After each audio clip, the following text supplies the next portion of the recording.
다음 파트는 그 동물 등록에 대한 파트인데, 자, 우리 지난번에 배운 거 한번 떠올려 볼까요? 일단 동물 등록은 의무죠, 의무. 그래서 2개월 이상 된 강아지는 다 동물 등록을 해야 된다. 자, 그리고 동물 등록은 보통 병원에서 대행을 해준다 그랬죠? 여러분들이 이제 병원에서 일을 하게 되면은, 여러분들 스카이 동물병원에서 이제 실습했을 때는 동물 등록하고 이런 거는 아마 제 생각에는 보지 못했을 거예요. 왜냐면 스카이 병원 같은 데는 좀 대형 병원이기 때문에 2차 진료만 받아요. 2차 진료라는 거는 1차 진료 기간에서 해결이 안 됐을 경우 2차 진료 기간으로 오는 거거든요. 우리나라도 뭐 일반 그냥 여러분 동네에 있는 소아과나 내과 같은 데 이제 가서 그냥 감기면 약이나 받아갖고 오는 거죠. 근데 뭐가 이상한데 큰 병원 가보세요 해서 뭐 가서 CT도 찍고 MRI도 찍고 입원해야 된다 그러면은 큰 병원 가는 거죠. 그런 식으로 사람 병원도 시스템이 나눠 있는 것처럼 강아지 동물병원도 마찬가지예요. 그래서 일반적인 조그만 병원에서는 1차 진료라 그래서 말 그대로 그냥 간단한 진료만 봅니다. 간단한 진료만 보고 간단한 수술만 하고, 근데 아니면은 이거보다 조금 규모가 큰, 요새는 이제 그냥 중형동물병원이 동네에 굉장히 많죠. 24시간도 많고 거기서 이제 웬만한 건 다 해결하는 편이에요. 근데 만약에 뭐 암에 걸렸다든지 아니면은 아이가 굉장히 심한 감염증이라든지 아니면은 염증이 있는 상태라든지 굉장히 장기간 치료를 요한다든지 아니면은 CT라든지 MRI 같은 거 한번 찍어봐야 된다든지 그러면은 스카이 같은 데로 오는 거예요. 그러니까 이런 스카이 동물병원은 정말 뭐 2차 동물병원이기 때문에 뭐 3차까지 올라가면 대학병원까지 가는 거죠. 2차 동물병원이기 때문에 이런 동물병원에서는 보통 그 백신 같은 걸 하지 않습니다. 백신은 1차 진료예요. 뭐 피부병 이런 거 다 1차 진료예요. 피부병 심각하지 않은 이상은 뭐 피부병이나 이런 것들 잘 보지 않고, 피부병도 다만 심각하고 치료도 안 되고 이런 애들은 그런 병원으로 2차 병원까지 오는 거죠. 동물 등록도 1차 진료에 속합니다. 진료는 아니지만 이렇게 심 봐가지고 이런 게 다 조그만 그냥 일반적인 병원에서 해줘요. 그래서 여러분들 실습 같은 데서는 동물 등록하는 건 아마 한 번도 못 봤을 거예요. 못 봤겠지만 어쨌든 설명을 좀 드리자면, 자, 어쨌든 아까 말씀드렸듯이 일단은 의무다. 그리고 원래 의무였는데 이제는 집중 단속을 한다 그래요. 오늘이 지금 제가 오늘이 아니구나. 이제 곧 지금 10월이죠. 네, 제가 지금 녹화하는 일자랑 좀 달라서 그런데 지금 이제 집중 단속 기간이에요. 집중 단속 기간, 그죠? 집중 단속 기간이기 때문에 이제는 무조건 동물 등록을 해야 되는 상태고, 집중 단속을 한 달 동안 하는 거예요. 이건 뭐 어떻게 하는지 제가 잘 모르지만 아마 이 기계를 들고 있는 사람이 왔다 갔다 하면서 강아지 많이 산책하는 동네가 있겠죠. 여러분들도 뭐 근처에 공원 있으면 강아지 많이 산책하는 데가 있잖아요. 거기 가서 한번 찍어보는 거죠. 등록이 돼 있는지 안 돼 있는지. 그러면은 벌금, 미등록 시 100만원 이하, 변경사항 미신고 시 50만원 이하. 그래서 이건 아마 최대 벌금이니까 한 20만원 정도 과태료가 나오는 걸로 알고 있습니다. 그래서 이제는 무조건 등록을 해야 되고, 옛날에는 사실 뭐 우리나라에서 뭐 동물 등록해야 된다 이런 거 이제 생각할 수가 없었죠. 걔가 어떻게 보면 어떤 자기 그냥 소유물 같은 거라서 뭐 그런 부분이 있었는데, 지금은 이제 강아지라는 게 굉장히 어떤 강아지의 어떤 동물의 권리도 많이 상승이 된 부분도 있고, 또 다른 하나는 유기동물이 워낙에 이제 늘어나다 보니까 그 유기동물이 지자체에서 생기게 되면 이게 지자체 책임이다 보니까 그런 부분이 있죠. 고양이 같은 경우는 사람한테 실질적으로 위협을 가하는 게 많지는 않죠. 보통 사람 보면 대부분 도망가니까. 근데 뭐 가령 이제 캣맘 같은 분들이 이제 뭐 음식을 주거나 뭐 아니면 고양이가 너무 발정이 돼 심하게 울거나 하면은 어쨌든 뭐 주변 사람들과 갈등을 빚을 수는 있지만 사람을 직접적으로 위해하지는 않아요. 그런데 강아지 같은 경우는 이제 유기가 되면은 들개라든지 작은 것들은 좀 그렇지 않을 수도 있지만 들개라든지 아니면 작은 애들도 좀 싸나운 애들은 사람을 물어요. 그렇게 되기 때문에 좀 문제가 될 수 있다. 2개월 이상인 개는 의무적으로 해야 된다. 동물보호법에 따라 사실 2014년부터 이제 시행이 됐는데, 자진 신고 기간에 뭐 등록이 됐어 많이 등록이 됐었는데 올해도 자진 신고 기간이 있으니까 아마 등록을 많이 하겠죠. 이걸 하니까 유기동물이 한 10% 정도 감소를 했다더라. 그쵸? 그리고 동물보호법이 개정이 되면서 학대를 하거나 그러면은 벌금도 올라가고, 유기됐을 때 당연히 과태료만 무는 거에서 300만원 이하 벌금으로 처벌이 강화되면서, 만약에 유기되다 걸렸다 그러면은 이건 뭔 얘기예요? 벌금 받으니까 이건 전과가 생긴다는 거예요. 여러분들은 이제 뭐 그럴 일들 없겠지만 어쨌든 진짜 유기하는 사람들이 많은데 동물병원에 유기하는 사람들이 꽤 있어요. 일단은 어떤 경우가 있냐면은, 일단은 뭐 수술이라든지 치료 받겠다고 하고 입원 시켜놓고 일단 입원비 좀 내고 갔어. 시간이 지나니까 입원비가 많이 나오니까 연락이 안 돼요. 그렇게 유기하는 경우가 있고, 그 다음에 병원이 항상 사람이 많고 빠글빠글한 경우가 많다 보니까 뭐 진료 보러 온 듯이 그냥 강아지 데리고 들어와요. 그 다음에 그냥 두고 갑니다. 그 CCTV에 다 찍히는데 왜 그런지 모르겠어요. 그렇게 되면은 병원에서 이 강아지 너무 불쌍하다, 우리가 잘 아끼고 돌봐주자, 그런 식으로 하는 게 아니고 바로 경찰에 신고합니다. 경찰에 신고하면은 그 사람 CCTV에 다 찍히죠. 그러면은 그 사람한테 이제 벌금 나오는 거죠. 그리고 병원에서 유기동물을 잘 안 맞고 그 시청에 연락해요. 그럼 시청에 수거하러 옵니다. 그래서 이런 유기동물이 생기면은 지자체 관할이에요. 지자체 관할. 그래서 그 제가 이제 지난번에 설명드릴 때 지자체에서 관할을 하면서 유기동물 등록, 어쨌든 동물 등록 같은 거 하면은 금액 보조해준다. 이게 왜 그러냐면 아까 말씀드렸듯이 강아지 같은 경우는 유기가 되면은 사람한테 직접적인 위해를 가할 수 있단 말이에요. 그럼 지자체 입장에서는 이런 것들을 관리하기가 쉽지가 않아요. 그러니까 애초에 유기를 못하도록 관리해주는 게 제일 좋다. 유기가 되는 것도 뭐 그냥 그 식용으로 먹는 그런 개들을 갖다가 유기하는 게 아니고 멀쩡하게 잘 키우던 애들을 유기하기 때문에 결국은 키우는 사람들을 잘 관리하는 게 가장 좋은 방법이다. 그런 결론에 이르게 된 거죠. 자, 그래서 과태료 자진신고 기간 내에 하면은 과태료 면제뿐 아니라 지방자치단체 차원의 지원도 받을 수 있고, 자, 등록을 안 했으면 1차 적발 시 20만원, 2차 적발 시 40만원, 3차 적발 시 60만원, 최대 100만원 이하의 과태료가 부과되고, 변경사항은 소유주가 변경되거나 주소가 변경되거나 이런 것도 변경사항 이야기를 해야 되는데 안 했으면은 마찬가지로 과태료가 부과가 됩니다. 그래서 만약에 내가 동물 등록을 끝까지 안 하겠다, 33,000원이 아까워서 밖으로 나오지 않는 게 좋습니다. 예, 신고 기간에는, 그 집중 단속 기간에는. 자, 어쨌든 등록은 시군 구청에서 주관을 하는 거라고 보면 되고, 대행자가 동물병원이 되는 거예요. 그래서 동물병원에서 이걸 갖다가 주관해서 하는 게 아니고 동물병원은 이거 심 봐가지고 그냥 중간에 어떤 조금 수수료 먹는 식이라고 보시면 돼요. 등록 수수료는 뭐 3,000원, 만원 뭐 이런 식으로 되고, 등록 변경은 동물보호관리 시스템 홈페이지를 통해서. 여러분들이 일단 동물 등록을 하게 되면은 동물보호관리 시스템에다 여러분들이 손님이 이제 오게 되면은 여러분들이 직접 그걸 이제 올리게 되고, 시청이나 구청 같은 데도 이번 주에 뭐 동물 등록한 거나 이런 것들 다 제출을 하게 됩니다. 그래서 뭐 제출하게 되면은 어떤 경우 같은 경우는 동물 등록증 같은 경우를 보내주는 경우도 있어요. 어쨌든 관할 시청 구청에서 이제 하게 되고, 그렇기 때문에 그때 말씀드렸죠. 혹시 우리는 이제 서구청 것만 담당하는 동물병원인데 만약에 내가 어디 뭐 평택에서 왔다, 동물 등록 해달라 그러면 이거는 평택 가서 하세요 라고 말을 해야 돼요.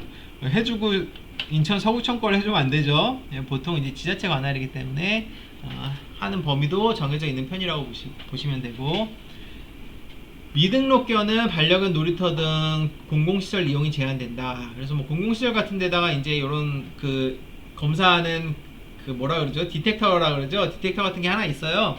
삐 하고 소리 나는 거. 그래서 그거 이제 두고 공공이용 시설 제한시키겠다는 거죠. 선택이 아닌 필수다. 그렇죠? 등록 비용 지원한다 그랬죠? 비용 지원 사업 같은 경우. 이건 제가 홈페이지에서 이제 갖고 온 건데, 과태료 부과된다. 2개월 이상 걔는 무조건 해야 된다. 단 동물 등록 업무를 대행할 수 있는 자를 지정할 수 없는 읍면 도서 지역은 제외됩니다. 그 동물병원 같은 경우는 시골에는 없는 경우가 많다 보니까 이런 경우는 이제 일단은 제외를 시켜주고 있고, 이런 때는 사실 이런 시골 같은 경우는 그냥 마당에서 키우는 경우도 있죠. 마당에서 그냥 묶어놓고 키우는 경우도 되게 많죠. 그냥 뭐 산책 같은 거 이제 안 나가고 애완동물처럼 안 키우고, 그럼 마당에서 이렇게 묶어놓고 키우는 애들은 어때요? 뭐 등록을 하겠어요? 시간이 지나면은 보통 개장수한테 팔 텐데, 그죠? 그냥 잔반이나 좀 처리하게 뒀다가 개장수한테 파는 그런 거기 때문에 등록을 사실 기대할 수 없고, 애완용으로 키우는 것도 아니고, 그런 동물이 나중에 이제 줄을 끊고 탈출하거나 유기가 돼버리면 진짜 위험한 게, 그런 동물이 보통 어때요? 보통 뭐 백구라 그래갖고 덩치 큰 잡종견들이 많죠.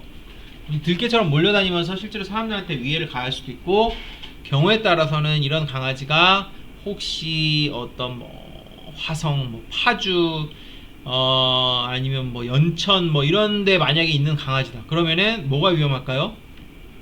광견병이 위험해. 광견병. 이런 애들이 휴전선 아래쪽에 있는 너구리라든지 이런 야생동물한테 싸우다가 물리거나 하면 얘네들이 광견병에 걸려서 사람을 물 수도 있어요.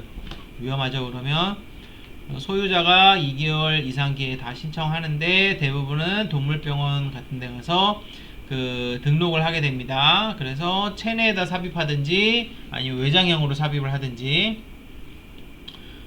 그리고 이제 시군구청에서는 동물 등록증을 갖다가 발급을 해줍니다. 이렇게 되고, 그리고 이제 이게 하면 스티커 같은 게 나와요. 스티커 같은 것도 나오고, 그리고 이제 그걸 갖다가 이거 뭐라 그러죠? 그 끈이라든지 이런데 이제 아니면 하네스 같은 데다 붙이고 다니라고 하는 편이고, 옛날에는 인식표도 그 동물 등록 방법이었어요. 그래서 내장, 외장, 인식표 이렇게 3개 있었는데, 인식표는 이제 더 이상 사용을 안 합니다. 법이 개정되면서. 지금은 내장형, 외장형 밖에 없어요. 내장형은 바늘로 안에다 심는 거라 그랬죠? 외장형은 목걸이처럼 아니면 밖에 걸어서 하는 거. 뭐 등록 절차 한번 보시고, 우리 병원은 어떤 지역만 등록 가능하다, 이 얘기를 꼭 해주셔야 돼요. 그래서 보통 그 차트 쓸 때 보면은 이분들 주소가 다 나오죠. 주소가 다 나오긴 하지만 어쨌든 혹시 모르니까 그 지역 같은 것들 다시 한번 리마인드 시켜주는 게 좋고, 그리고 법적 강제사항이랑 꼭 얘기해주세요. 그래서 보통은 등록하러 오시는 분들도 있지만, 뭐 백신이나 맞으러 오면서 그 동물 등록 얘기 있던데 그거 꼭 해야 돼요 하면은 여러분들이 어느 정도 지시를 가지고 설명해 줄 수 있어야 돼요. 법적 강제사항이고, 걸리면은 집중단속 기간 곧 있으면 시작되는데 과태료 20만원이고, 그리고 이거를 하게 되면은 잃어버리는 거를 막을 수 있다. 제일 좋은 건 그거예요. 유기동 그냥 버릴 생각이 있는 사람들을 안 버리게 하는 것도 있지만, 진짜 대부분은 다 동물 사랑하고 진짜 잃어버리면 어떡하지 하는 걱정을 하는 분들이 대부분이죠. 그런 분들 같은 경우는 나중에 잃어버리더라도 찾을 수 있는 방법이 있는 거죠. 그러니까 적극적으로 권장해 주시고, 내장형은 이 두꺼운 주사를 갖다가 안쪽에 넣어서 쏘는 거, 그죠? 그래서 칩 넣으면은 엑스레이에서 그때 보이는 거 보셨죠? 엑스레이에서 이제 보이게 됩니다. 시술 시간은 주사 맞는 정도의 시간이고, 뭐 이렇게 부작용이 많지는 않아요. 백신 같은 경우는 안에 그 균이 들어가는 거기 때문에 부작용이 생길 수 있지만, 이거는 면역 반응을 일으킨다거나 그런 것들은 아니고 그냥 칩만 넣는 거기 때문에 안에서 이동하는 일도 드물고 굉장히 안전하다고 꼭 얘기를 해주시고, 외장형 같은 경우는 펜던트 형태로 돼 있는 경우도 있고 목걸이 형태로 돼 있는 경우도 있어요. 그래서 이것도 마찬가지로 이렇게 찍으면은 어쨌든 이 안에 있는 그 마이크로칩에 의해서 정보가 다 나오게 됩니다. 그런데 외장형이 내장형보다 싸고 아프거나 그러진 않아요. 그래서 요거 너무 아파 보여갖고 실제로 주사 바늘이 워낙 두껍다 보니까 이걸 안 하시는 분들도 꽤 있고 외장형을 하시는 분들도 있는데, 그때는 여러분들이 꼭 설명을 해주세요. 외장형은 몸에 들어가는 게 아니기 때문에 혹시라도 펜던트가 끊어지거나 분실이 될 경우에는 요거를 갖다가 강아지를 찾을 수 없을 수도 있다는 말씀을 드리고, 만약에 누가 나쁜 목적을 가지고 강아지를 훔쳐간 경우에는 내장형 같은 경우는 이 내장형 칩을 빼낼 수 있는 방법이 없지만 외장형 그냥 끊어버리면 돼요. 그쵸? 그런 단점이 있고, 끊어서 분실될 경우에는 다시 등록해야 하고, 목걸이를 장착하지 않고 분실되어 있을 경우에는 당연히 찾을 방법이 없다. 나갈 때마다 목걸이 해줘야 되고, 또 강아지가 목걸이 싫어하는 경우도 많죠. 그렇다고 보니까 외장형을 처음에 하다가 내장형으로 바꾸시는 분들도 있고, 불안하니까 내장형, 외장형 다 하시는 분들도 있고, 이게 외장형이 돼 있어서 요 안에 그 마이크로칩이 있습니다. 내장형 같은 경우는 마이크로칩이 요 안에 있어요. 요만하게 생긴 게 있고, 그래서 요 디텍터를 갖다가 이렇게 몸에 이제 해보면은, 보통 내장형은 요 등 쪽 있는 데다 해보면 돼요.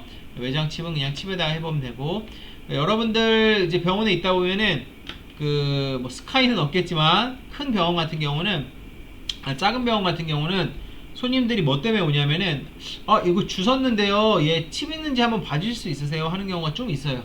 그러면은 이거 한번 그냥 무료로 그냥 한번 찍어주는 거죠. 있으면은 그 정보 통해서 주인 찾아줄 수 있고, 처음에 이제 보호자분이 오시면은, 그래서 동물 등록 혹은 동물 등록 변경 신고서를 다 주고, 뭐 쓸 게 이것저것 많죠. 그래도 이제 좀 이거 다 써야 되니까, 이게 앞장 뒷장인데 다 쓰시도록 하고, 서명 받는 게 앞쪽 뒤쪽 다 있어요. 그래서 이거 다 받아야 돼요.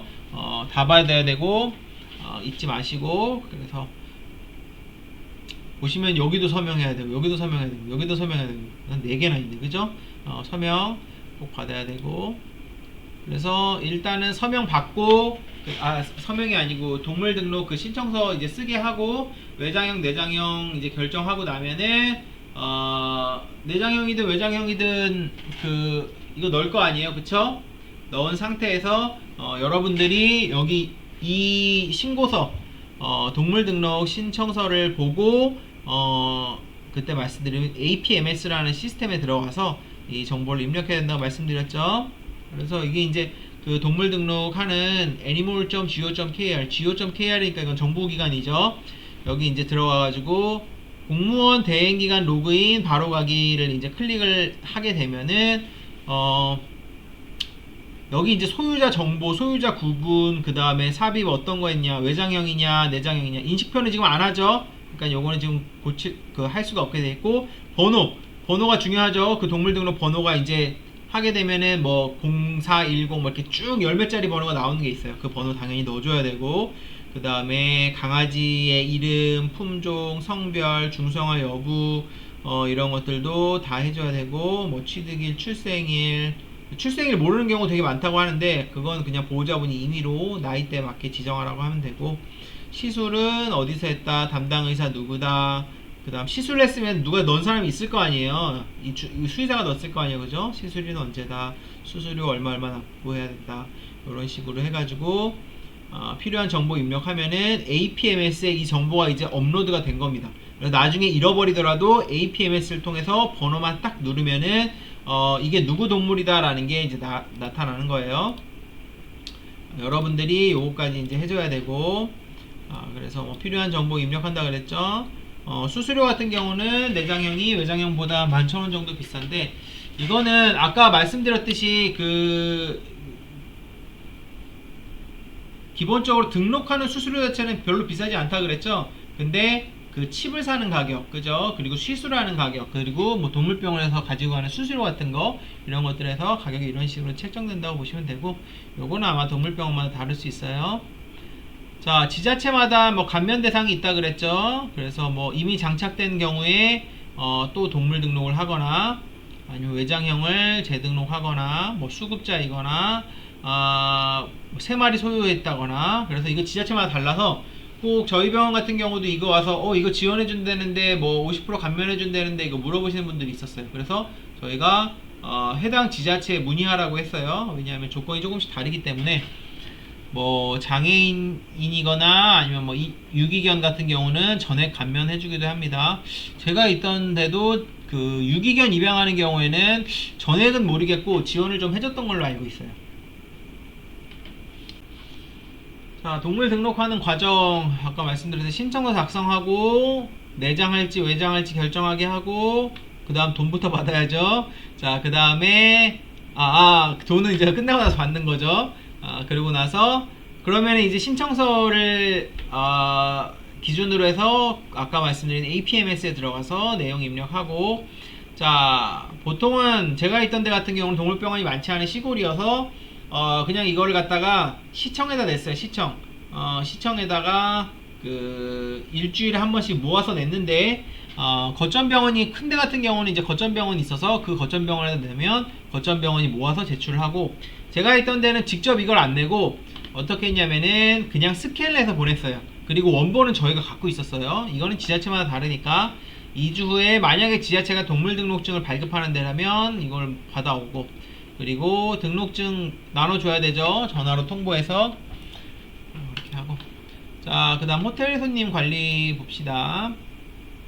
호텔에서 제일 중요한 건 뭐라 그랬죠? 예방접종. 예방접종 돼 있는지 반드시 확인해야 되고, 그리고 호텔의 입실 조건도 다르다 그랬죠? 그래서 큰 강아지 같은 경우 안 받는 애들도 있고, 싸나운 강아지 같은 경우 안 받는 경우도 있어요.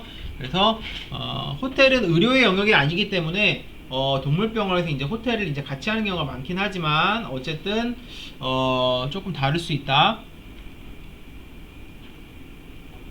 그리고 이제 동물병원에 붙어 있는 호텔을 많이 이제 선호하는 경우가, 그런 경우에는 보통 이제 수의사들이 좀 와서 들여다 보니까 이제 그런 것들도 있죠. 예방접종을 한 경우에만. 그래서 예방접종 그 증명서를 가지고 와야 돼요. 그리고 여러분들도 만약에 동물병원에 이제 왔을 때 누군가가 예방접종을 증명서가 필요하다, 내가 어디 이번 주에 뭐 가평에 놀러 가는데, 펜션에 놀러 가는데 예방접종 증명서를 가지고 오라고 하더라. 그럼 여러분들이 마찬가지로 차트에서 출력을 해줘야 됩니다. 전화 와가지고 호텔 할 때는 체크인, 체크아웃, 그 다음에 또 뭐 물어봐야 돼요? 강아지가 먹는 사료, 담요, 강아지의 특성, 강아지 잠 어떻게 자는지, 산책 어떻게 하는지, 이런 것들 다 물어봐야 돼요. 특히 강아지가 밖에서만 소변 대변 보는 애들 많다 그랬죠. 그런 애들 멋 모르고 그냥 호텔 안에 계속 넣어놨다, 그러면은 방광이 파열된다든지 그런 일이 생길 수 있습니다. 실제로 강아지는 밖에서 보는 애들은 밖에서만 봐요. 그러면 그냥 그걸 미련하게 참다가 사고가 나는 경우가 있으니까 그런 것들 반드시 배변 습관 같은 거 물어봐야 되고, 그래서 기본적으로 호텔 동의서나 호텔 저기 할 때 이 종이를 받는 경우가 있어요. 그래서 강아지 배변 습관이 어떠냐, 사료 어떤 거 먹냐, 이런 거 다 물어보는 경우가 있으니까, 그러면은 이제 여러분들이 일하기 편할 수 있죠. 그렇지 않으면 일일이 물어봐야 되죠. 사료, 간식, 똥오줌 어떻게 넣나요? 특이사항, 픽업하기 전에 목욕해드릴까요? 2만원. 비싸네요. 목욕해주는데 2만원. 그리고 이것도 영업을 이렇게 하네요. 예. 그래서 만약에 이제 접종이나 사상충 같은 게 안 돼 있으면은 이것도 얘기해 주는 거죠. 우린 병원이니까 우리가 같이 해드리겠습니다. 이런 식으로 매일 아침 원장님께서 건강 상태 체크해 주실 겁니다. 안심하고 맡기셔도 돼요. 이러면 좀 안심이 되죠. 그렇죠? 이제 보호자들이 워낙 강아지를 아끼다 보니까 호텔 같은 데서 이제 그 사고가 나면 어떡하나, 아프면 어떡하나, 이런 걱정들 많이 하지만 동물병원이니까 괜찮겠지, 이런 분들이 좀 있어요. 근데 이제 아무래도 동물병원 의료시설이다 보고 그냥 병원 하는 김에 조그맣게 해볼까 라고 하는 경우도 되게 많아요. 일반 호텔보다 오히려 관리가 잘 못하는 경우도 좀 많습니다. 전문 인력이 있는 게 아니고 테크니션 선생님들이 그냥 가끔 왔다 갔다 보는 수준인 경우도 있어요. 어쨌든 그건 병원마다 다른 거니까 잘 돼 있는 데 당연히 많죠. 그리고 아기가 혹시 아프다거나 응급상황 벌어졌을 때는 어떻게 해야 될지 이것도 얘기를 해줘야 돼요. 만약에 그 아기가 갑자기 아프다, 뭐가 이상하다, 그러면은 뭐 검사 같은 거 해볼 수도 있잖아요. 그럼 비용이 굉장히 많이 나오는데 그런 것들은 사실 다 동의를 받고 해야 되니까, 혹시라도 아프면 우리가 먼저 연락드리고 검사에 대해서 동의하고 진행을 하지만, 연락이 안 되는 경우 아니면 정말 응급 상황인 경우에는 우리가 어떤 처치를 하겠다, 동의서 같은 거 받는 게 좋죠. 나중에 법적으로 어떤 우리한테 책임을 물을 수도 있으니까. 그리고 뭐 질문 중에 가둬놓나요? 뭐 잠도 재우고 좀 놀게 합니다. 밤에는 어디서 자요? 온돌방에 자네요. 참 나보다 좋네. 예, 그래서 요새는 케이지 자체가 그 병원용으로 애들을 돌보기 위해서 그렇게 온도 조절이 되어 있는 게 있지만, 기본적으로 좀 강아지들이 안락하게, 건강한 애들도 안락하게 있을 수 있도록 조명이라든지 아니면은 크기라든지 아니면은 온도라든지 이런 것들이 잘 조절이 이제 되다 보니까 사실은 있기는 되게 이제 편한 편이에요. 그런 부분들이 있어서 대부분 이제 안심하고 맡기고, 이제 그렇지 않은 시간에는 이제 보통 강아지들끼리 이제 좀 모여서 좀 놀게 하기도 하고 그러죠. 이럴 때도 서로 물림 사고 같은 게 나지 않도록 좀 이제 잘 주의해야 되는데, 테크니 선생님들이 바빠요 많이. 호텔 직원을 따로 두는 경우가 있는데 따로 안 두는 경우 되게 많습니다. 미용 직원은 무조건 따로 해야 되지만 호텔은 또 안 그런 경우가 많다 보니까 이러면 또 사고가 생기는 경우가 있어서 여러분들이 좀 봐야 돼요. 큰 병원은 진료만 해도 수익이 워낙 잘 나오니까 호텔을 하지 않지만, 그냥 일반적인 병원은 뭐 수익이 잘 나온다고 하더라도 부가적인 수익을 더 올리기 위해서 호텔을 같이 해요. 많이 같이 하는 편이고, 호텔 동의서라든지 이런 것들 잘 받아두고, 호텔 겸 관리표, 얘 밥 먹었나, 소변 대변 봤나, 그런 것들 스텝이 잘 작성을 하고. 호텔비 수납은 당연히 선불이죠. 예. 호텔, 우리가 사람이 호텔 가거나 아니면 사람이 뭐 여관 같은 데 가도 숙박을 하게 되면 기본적으로 선불이 원칙이잖아요. 그죠? 다 선수납되는 거 설명해 주시고, 호텔 관리표에 사료, 배변 메뉴, 습관, 미용 여부 이런 거 다 써주고, 그리고 보통 아침에 일어나면 보통 체중부터 체크해요. 체중이라든지, 그 다음에 병원에 있는 애들은 건강관리를 좀 해주죠. 그래서 체온이라든지 호흡 같은 것도 보통 같이 체크를 해주는 편입니다. 그리고 이제 그냥 원장 선생님 아침에 와갖고 애기 상태라든지 컨디션 같은 거 한번 보고,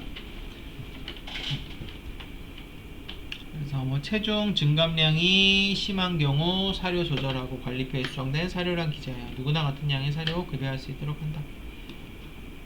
변 요 상태 체크도 하고, 칫솔도 이제 자기 전에 한 번씩 닦아주죠. 요새는 뭐 다 이런 서비스들이 프리미엄으로 되는 데가 워낙 많아서 요새는 강아지 유치원 같은 데 다 픽업해주죠. 진짜 사람 유치원처럼. 그래서 안전관리는 항상 중요하죠. 그래서 탈출의 우려가 있는 애들은 그때 말씀드렸듯이 안전문 같은 거 이런 거 굉장히 주의해야 되고, 그런 거 있을 땐 케이지에 넣어놔야 되고, 입출이 시에 정말 조심해야 돼요. 강아지들이 그냥 막 뛰어나가요. 그러면은 못 잡아요. 그러면은 호텔 이런 동물병원들이 대부분 바로 옆에 큰 도로가 있는 경우가 많은데, 그럼 어떻게 돼요? 사고 나는 거죠. 강아지가 따라 나가지 않도록. 그리고 입원장에 있는 강아지 항상 말씀드리지만 열 때 확 튀어나가서 낙상사고 당하지 않도록 몸으로 막고 열고, 정문을 열어놓고 다른 일을 하면 안 돼요. 강아지는 무조건 케이지에 넣고 문을 열어야 됩니다. 이게 저희 병원에서도 가끔 생겼던 사고인데, 저희 병원에서 키우는 고양이가 있는데 그냥 이렇게 문 환기시킨다고 문 열어놓고 케이지도 열려있는 상태였는데 얘네들이 그냥 쑥 나가버린 거예요. 고양이들이 나가면 잡기가 얼마나 힘들어요. 그래서 119에서 연락이 왔어요. 이거 이쪽 병원 고양이 아니에요? 거기 대원이 알고 있었나봐요. 데려갔던 적도 있는데 거기까지 어떻게 갔는지. 그래서 절대 문 열어놓고 하면 안 되고, 청소를 한다든지 환기할 때는 이거는 다른 테크니 선생님이나 다른 수의 선생님한테도 서로 커뮤니케이션 하면서 주의 줘야 돼요. 그래서 문 열어놓지 말라고 해야 됩니다. 네, 여기까지 하겠습니다.